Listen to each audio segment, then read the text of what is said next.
ક્યુસેકથી વધારે પાણી અત્યારે છોડવામાં ધરોઈ ડેમથી આવી રહ્યા છે.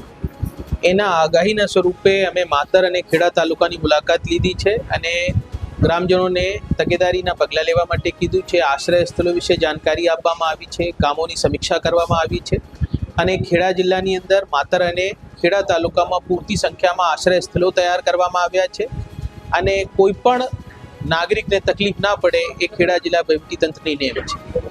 ક્યુસેકથી વધારે પાણી અત્યારે છોડવામાં ધરોઈ ડેમથી આવી રહ્યા છે.